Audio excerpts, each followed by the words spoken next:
We are the only people that are going to save ourselves. Nobody's going to save you. No one. Nobody's going to save you. Yeah. I had to save myself at that point. People who know you didn't even realize I was depressed. I'm like, did you not see that I went from like out and about and being the life of a party to not leaving my room for 6 months? What am I doing right now? Am I contributing to society, right? Yes. You know, I wake up and I'm like, and then I know, like, I've already, you know, if I just look into my history, crying my eyes out, you know, because we just looked into a trauma from my childhood where I cried over Donald Duck when I was 7 years old, you know, like that's raw. Yes. Right? That took an hour of my life where I was in my lowest, but no one wants to show you this. Most therapists don't even want to talk about that they're in therapy. Exactly. I'm like, I'm a therapist, I'm in therapy. That's truly what people need to understand. That being a therapist doesn't mean that this therapist does not need a therapist. Everybody on this earth needs a therapist. No, I'm right. Everybody else is wrong. Willingness to rediscover yourself once, twice, how many times it might 1,000 take, times. it's fine. I worked on it for 2.5 years. When it started showing up in my therapy sessions, I'm like, I'm actually done. Like, I'm so fed up that this is the memory that caused a lot of things. Imagine if I didn't get the Donald Duck. Imagine. Dina, if I didn't get the Donald Duck, I don't know where I'd be today. You know, it's like such Alhamdulillah, you got thank the Donald God, Duck. you know, all of this trauma came and I got the Donald Duck toy. That's like a beanie this big. Bueno, Donald Duck, you still I have have it? it. I have the Donald Duck. Alhamdulillah. Alhamdulillah. And peace does not come from the outside world. It comes from within you. Peace does not come from having $1 million in your bank account. You'll still have anxiety when you have $1 million in your bank account. Some people have no one to remind them. 100%. And the support system is not there. 100%. So I really want to emphasize that even if there was no one, even if the support system did not exist, it's truly about how much you are willing to stay consistent. It's all in you. At the end of the day, it's only you. Yes. Was it easy for you, Hiba, to save yourself in the beginning? Okay, because there's two. Okay. I want to have it all. Okay. Two things. You can have it all, Hiba. Ladies and gentlemen, power of manifestation. Amazing. I love this. Yeah, that's my biggest achievement. Did you manifest other stuff? Welcome to a heartfelt podcast, The Healing Story, where I am listening to and interacting with real-life success icons. Today, I have Hiba with me, who is a very special guest. Welcome, Hiba. Hello. So you are the unconventional psychologist. Yes. Tell me about this name. I mean, I don't like to do things the way people like to do them. You look at me, I'm not your traditional psychologist. You don't see me on the street and you're like, yeah, that one's a psychologist. You know, you don't do that. And I kind of always, from a very young age, wanted to do things differently than other people. I don't think the same as everybody else. I like to be a free thinker. And I hate boxes and I hate labels and I hate being pigeonholed into looking and behaving and talking in a certain way to fit a box. So part of what I do in life is allow people to authentically be themselves, allow authentically to express your art. Each of us is an individual, like a fingerprint. Each of us is different, but society and culture has made us kind of conform into like one way. We all look alike. You know, everyone looks like the Kardashians in Dubai. You know, like everybody looks the same, talks the same, wants to do the same things, and that stops us from being individuals. So by saying I'm an unconventional psychologist, is don't walk into my office and expect me to sit down and have talk therapy with you for 45 minutes and then ask you to leave. No, we're going to do things that are unconventional during that hour together. I'm going to push you outside your comfort zone. I'm going to ask you questions maybe no one's ever asked you. But what I'm going to do during that time is be authentically myself so that you can see that you can express yourself authentically as well. And that's where I started saying to myself, you know, I'm not unconventional. Get ready. It's more for the people. I know who I am, right? Yes. It's more for the people coming into my space being like, prepare yourself. I curse. You know, I speak in slang. I might throw a hip hop song here and there. But don't think you're coming to what you've been conditioned is therapy or a therapist. That's really where the name came from. I love that. And thus, people get unconventional results. 100%. I love that. I want to know more, Hiba, about your own transformation story? Yeah. I've gone through it. You know, Okay. in this life, I say I've lived many lives in this life. And every time there's a life, it's a new era for me. It's a new feeling. It's a new transformation. And I've been transforming a lot through my life. But the aha moment that took me out of the box to this new world, this new lifestyle that I live, this new me that has been just developing, I would say it was around the 2014 mark. Okay. 2014 mark, I had something called the dark night of the soul. In spirituality, we call it the dark night of the soul. For everybody who's not into the spiritual world, it means shit hit the fan. Literally, everything in your life, Basically everything in your life that you have falls apart. Yeah. So for me, that consisted of my dad passing away, losing 1.5 million of all my savings in a business transaction where somebody stole the money from me. And then at some point as well, I was somebody who was very fit, very into health and fitness, meal prepping since I was 15 years old. I got diagnosed with type 1 diabetes. From all of that, it was like in a mark of about 3 to 6 months.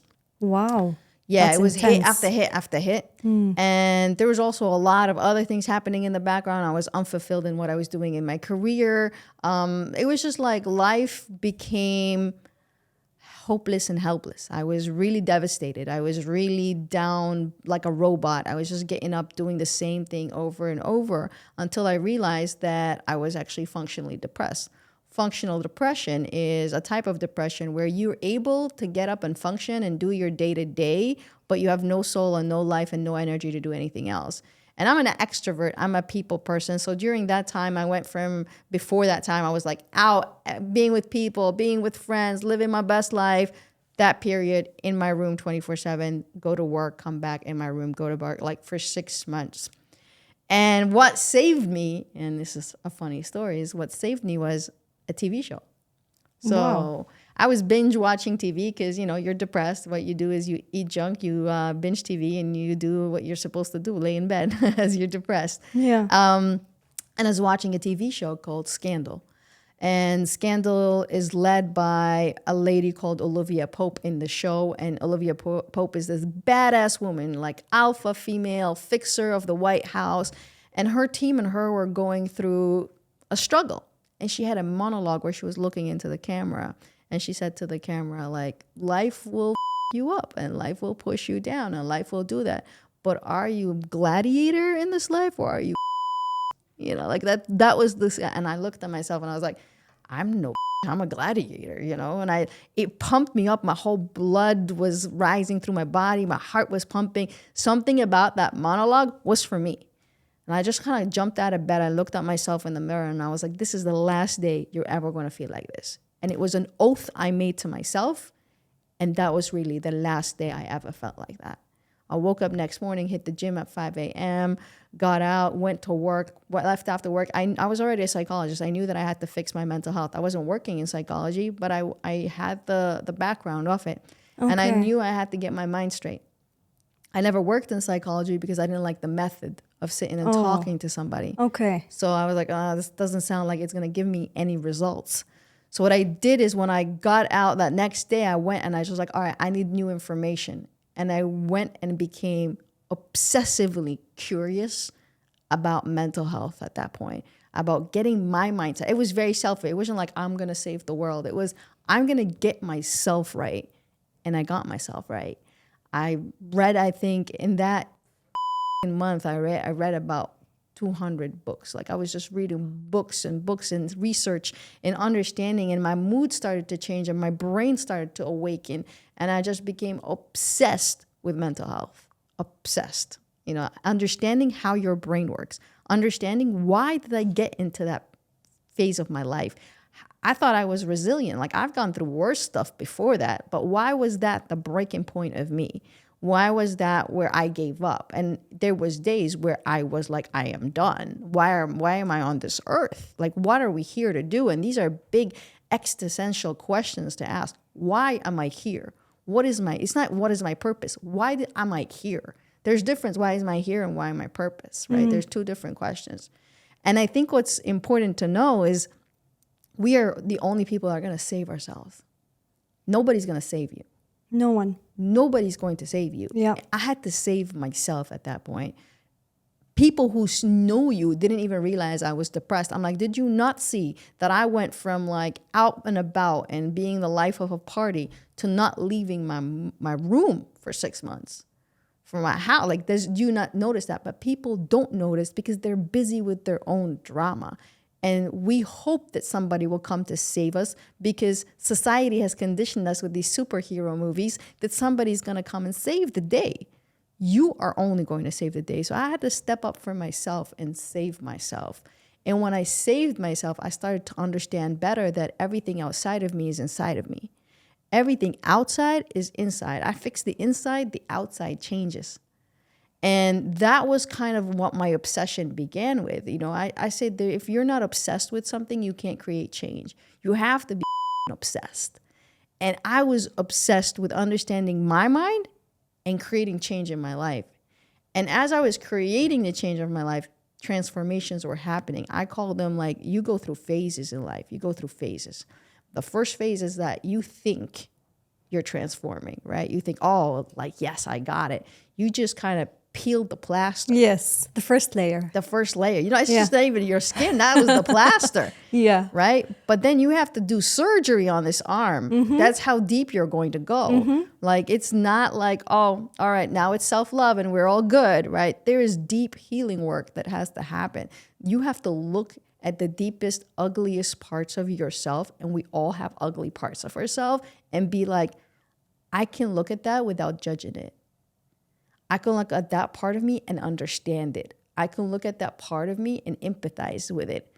But you also have to realize there will be days where you hate that part of you. Exactly. Where it is not all upwards. Life is up and down. We're going to have high days and low days. We're going to have days like I wake up now and some days I'm just like, am I even doing anything in life? You know, like what am I doing right now? Am I contributing to society, right? Yes. You know, I wake up and I'm like, and then I know, like, I've already, you know, if I just look into my history, I know for the past 6 years, I've been devoted to this cause and I have transformed thousands of lives.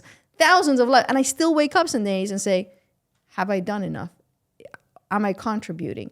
Am I purposeful in this life? And that's just part of the human experience. Exactly. You know? We're here having a human experience. And experience is not only good. And experience is not only bad. There's also the mundane, the boring, the ones that just don't even, the days that meh.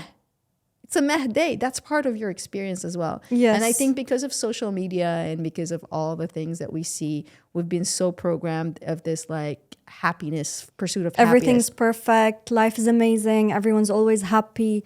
It's so true. Social media has played a major role in portraying that image. 100%. And I think right now, and as part of what I hope my mission is to show that other side. So I like to post very raw shit that's going on with me. So like, yeah, I can post me flying on the planes and, you know, meeting all these celebrities and doing all that stuff. I choose not to on purpose because I'm like, that's not real life. I'm showing somebody one aspect, 1% of my life. Let me show you when I'm sitting in my room after my healing session, crying my eyes out, you know, because we just looked into a trauma from my childhood where I cried over Donald Duck when I was 7 years old, you know, like that's raw. Yes. Right? That took an hour of my life where I was in my lowest, but no one wants to show you this. Most therapists don't even want to talk about that they're in therapy. Exactly. I'm like, I'm a therapist. I'm in therapy. That's truly what people need to understand. That being a therapist doesn't mean that this therapist does not need a therapist. Everybody on this earth needs a therapist, needs somebody who's a sounding board for them that can help them see things from another perspective. It's not about you need a therapist when you're having a mental breakdown, but we have a lot of coping strategies and coping mechanisms that we will not see or we won't be aware of unless somebody from our blind spot can show it to us. Yes. Right? Because for us, that's the norm. That's normal. You think it's your personality. For somebody else, that's a huge red flag, right? And you're not even aware of it being a red flag. As simple as that, because it's part of your day-to-day. It's part of your coping mechanism. It's part of your coping strategies in life. You get used to it eventually. You're not even aware it's there. Yeah. You know, you're not even aware it's there. Now, I'll give you something as simple as when you want to take space in a relationship, right? Some of us, if somebody tells you, I want to take space, you feel insecure. And for some people, when somebody says, I want to take space, that's like honoring and nourishing the relationship, right? I come from the background as if somebody takes space from you, they don't like you, they're ready to leave. Arab culture. Yes. Yeah, right? If your dad walks away from your mom or your mom walks away from your dad, right, in an argument, ما بحبني. صح? Right? So I grew up watching it. If somebody walks away from a fight, that means they don't love you. So if somebody comes and says to me, I need space from you, they don't love me. But all they want is to take a nap. Yeah. You know, this is kind of As simple as that. As simple as that. But we can't be aware of it. It takes years to realize this sometimes. Yeah. Sometimes just you an need example. a therapist to show you a coping mechanism or a strategy that you've learned that is not initially correct. It's just something you learned. That's your only frame of reference. And through life, everybody, you can give me a frame of reference. Just meeting somebody downstairs in the parking lot, they can give me a frame of reference. We're accumulating frames of references from different people. Now, if we are aware to it and open that I can learn something from everybody's frame of reference, we can shift our own perspective. So true. But if we come with it like, no, I'm right, everybody else is wrong, you will just propel this and you will pass it generation to generation to generation. True. The key is being open.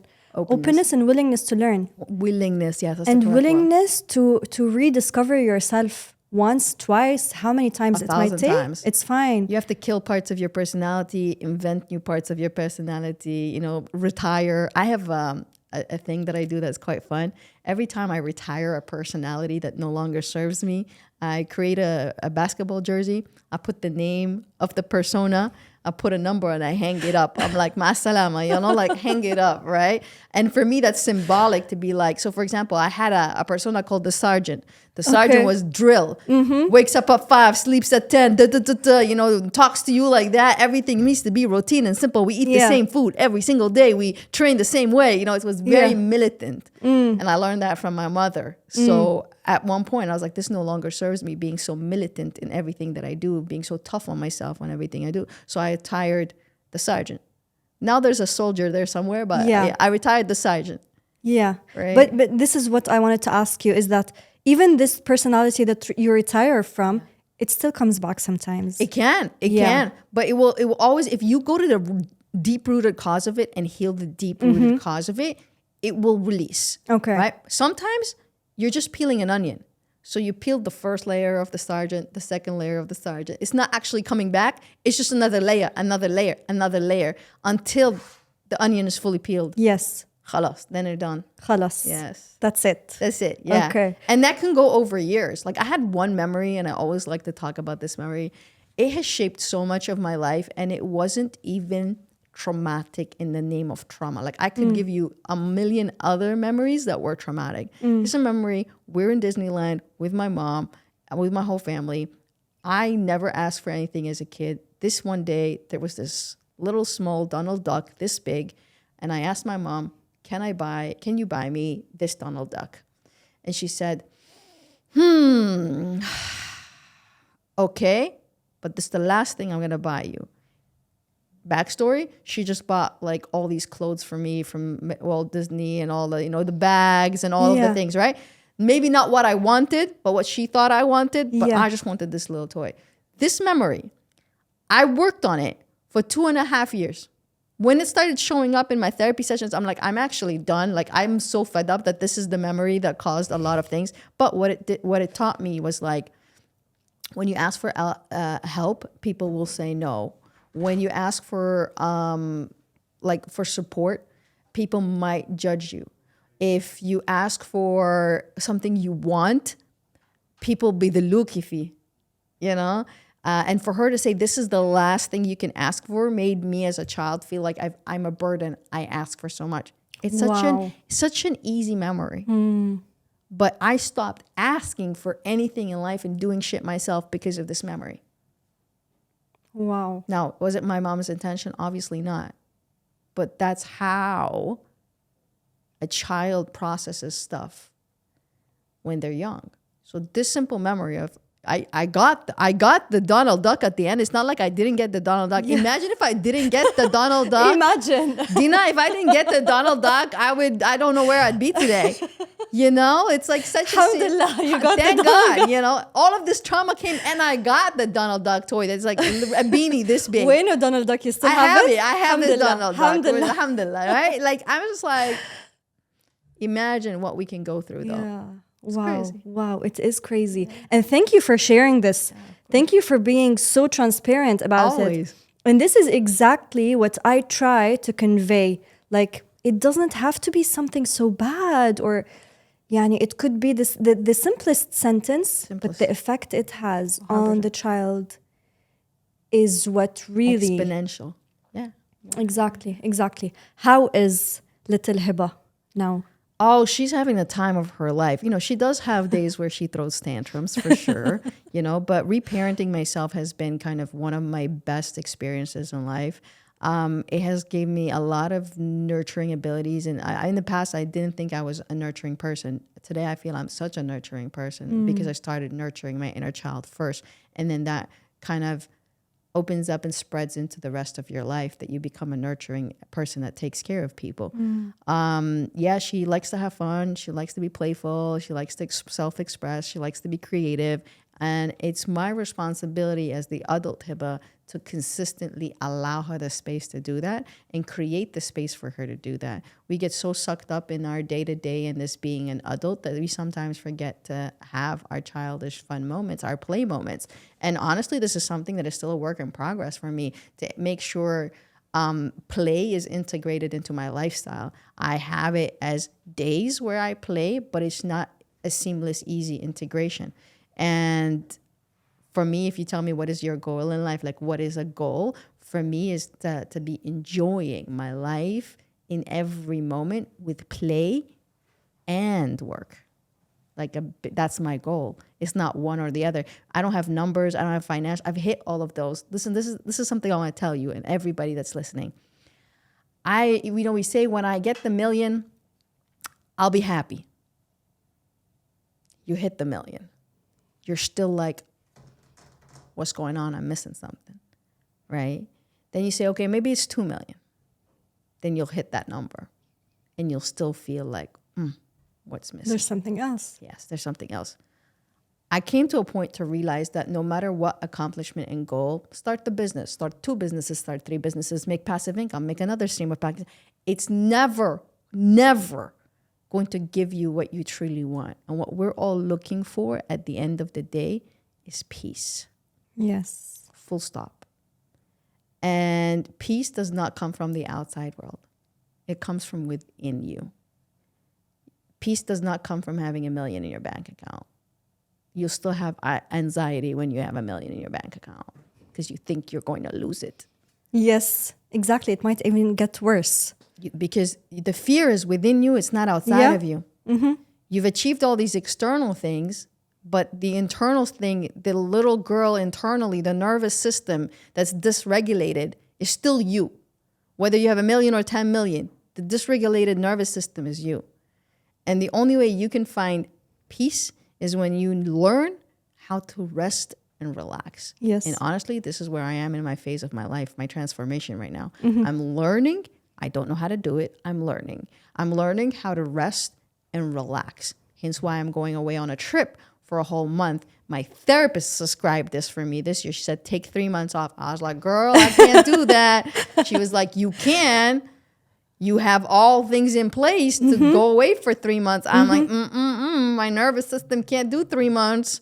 She says, let's start with 1. Yeah. And we agreed on 1. Okay. Where I will not check an email. I will not do 1 day's work. I will not go on a podcast. I will not do anything that's related to my work mission. And that is because we are so conditioned to be go, go, go. Yes. Do. Hustle culture, blah, blah, blah. Your self-worth is connected to your achievements. Mm-hmm. We've so ingrained that even when I'm learning and it's my business and I'm pulling myself back and I'm working 3 days a week and I'm like pushing myself back. Yeah, theoretically I'm working 3 days a week, and then I find work to do on the other 4. You know, like this is how it's so ridiculous, right? Yeah. And then with that, this is like, if we want to talk about what stage of my life I'm right, I am learning how to rest and relax. I am learning to regulate Create my that balance. parasympathetic nervous system. It's the nervous system. If your whole life you're on fight and flight, it's very hard for us to relax. Because your whole life you're in fight and flight. Your whole life. Your sympathetic nervous system is on the go. Yeah. Right? And in order for us to have balance in our nervous system, we need to know how to switch on and switch off. So yes, there will be a moment where we're dysregulated, but we need to have a moment where we regulate again. None of us have learned how to regulate again. And that's what I spend most of my healing work doing with myself right now. My inner work is regulating that I know how to switch on the rest and recovery mode. Okay. Is it easy doing that? It's there's a sequence, there's a sequence of steps that you have to follow, and you have to consistently do it. It's not a magic pill. Yeah. It's not a hack. It's something that you have to consistently do. Okay. Every time you're hijacked to return into the space. And with time, it is easier. Now, it does help when you have people around you who are supportive, who remind you to rest, to remind you not to take a little bit more on your plate. But honestly, it will start and always end with you.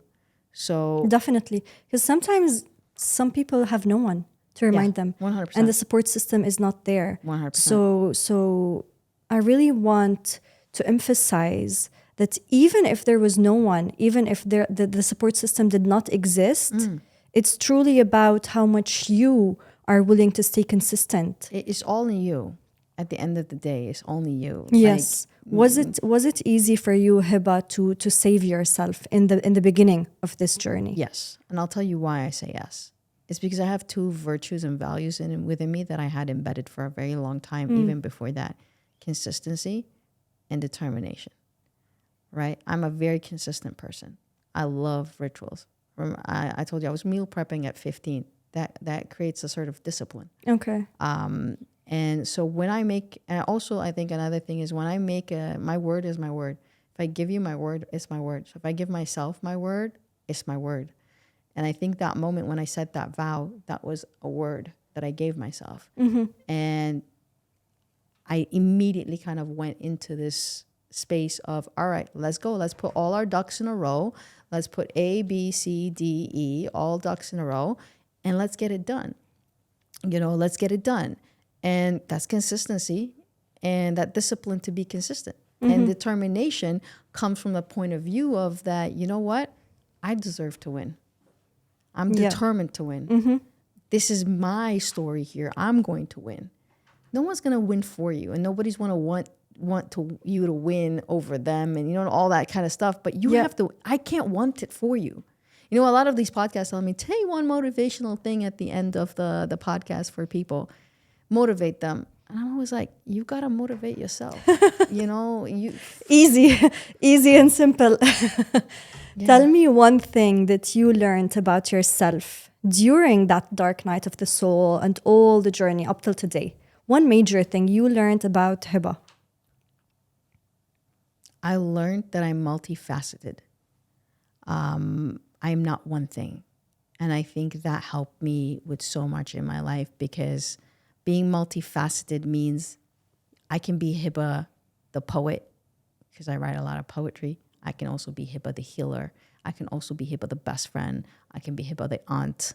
I can be Hiba the partner. I can be Hiba in a multifaceted. There's not one way that I'm here to express.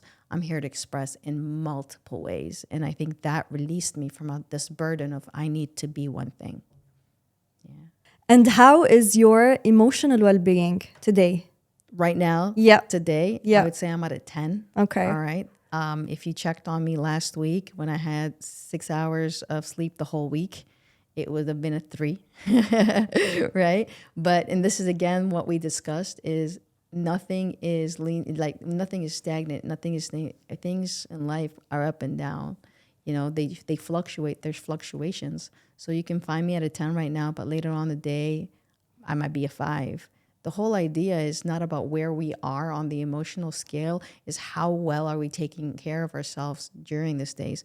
Did I wake up today and meditated? Yes. Even the days I'm a 3, I wake up and I meditate. Did I journal today? Yes. Even the days I'm a 3, I journal.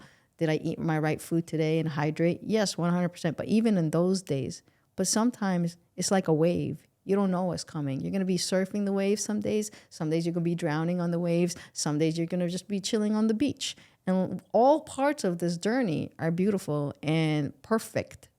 All parts of it. So the where we are on the scale of well-being doesn't matter as long as we're taking care of ourselves, as long as we're making sure we're nurturing ourselves. Then ride the wave, drown in the wave, be on the beach. You're taking care of yourself. It doesn't matter. It's all part of the journey. Yes. And accepting that it's okay some days to be 3, some days 10, 100%. some days. Exactly. Yeah. That's really about it. What's an accomplishment that you are most proud of? One accomplishment that I'm most proud of. Does it have to be an actual accomplishment? Or it could be something. Whatever you resonate with. I think my biggest accomplishment for myself right now in my life is, I'll say 2 things. Can I say 2? Okay, because there's 2. Okay. I mean, I want to have it all. Okay.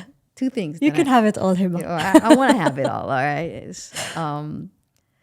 So 2 things I'm going to say. My first biggest accomplishment, I would say, is I go to things people say no to. So whenever people have said no and I felt in my gut that it's a yes, I follow through with it. And my success, my actual physical success has come from when times people have said, no, don't do that. And I was like, my gut says yes, and I do that. Whether it's starting the Smash Room, whether it's getting a divorce, it was always me saying, there's something off, and I'm going to do that. Like, and people are like, no, don't do that. No. And then I'm like, yes, I'll do it. That has been my biggest success. My second biggest success is my little doggy. That's what I say. I manifested her from scratch. So I set an intention out that I'm going to get this specific dog. Her name is Sage. I named her before I ever even had her. I had a picture of her. I kept posting the picture on social media saying, this is my dog. Her name is Sage. And I told the universe, I'm going to manifest Sage. I don't want to pay 1 dime to get this dog because, Frenchies are expensive. They're like $10,000. And I was like, I'm not going to do that. And I was like, it will arrive. She will arrive exactly how she is to my door. And I kid you not, 2 months later, one of my friends was like, you got a dog, right? I said, no. And he was like, you don't? And I was like, no, I don't have a dog. I'm manifesting it. And he's Emirati. He's like explaining manifestation to him. And he was like, so do you mean you want this dog? And I was like, yeah. He's like, I'll get it for you. I was like, I don't want to pay for this dog. He was like, don't worry. My friend has a friend, 3 days later, he gives me a call. He's like, your dog is here. We went to the pet shop. I was like, and he's like, this is a gift from us. Boom, manifested the dog. Ladies and gentlemen, power of manifestation. Amazing. I love this. Yeah, that's my biggest achievement. Did you manifest other stuff? I manifest all the time. Okay. All the time. Yeah. Okay, Hiba, before we wrap up, I want to play a little game. Let's do it. I'm going to ask you to close your eyes. Okay. And then I'm going to say a word. And the first emotion that pops up in your head, just say it. Okay? Wolf. Love. Depression. Darkness. Power. Taking too long. Oh, too long? I have to be fast? Okay. Power as an emotion? I saw a color, red, but if I said an emotion, it would be compassion? Pink. Empathy. Self-worth. Oh, self-worth is an emotion. I would say self-worth, I'll be pride. Okay, nice. You can open your eyes now. Okay, cool. One last question for you, Hiba. If you had all the time, energy, and money in the world, what is one thing that you would want to achieve? So one of my main goals in this life is to teach people how to become self-healers. I would dedicate that, but I would start from a very young age. I want kids to know how to self-heal. Yes. Before this is what the world needs. Yes. That's Please my ultimate do goal. that. Inshallah. Hiba, I had a lovely time with you. Likewise. Thank you so much for being here today. It was a real amazing time and it was a pleasure. Thank you. Thank you so much. Thank you, Dina.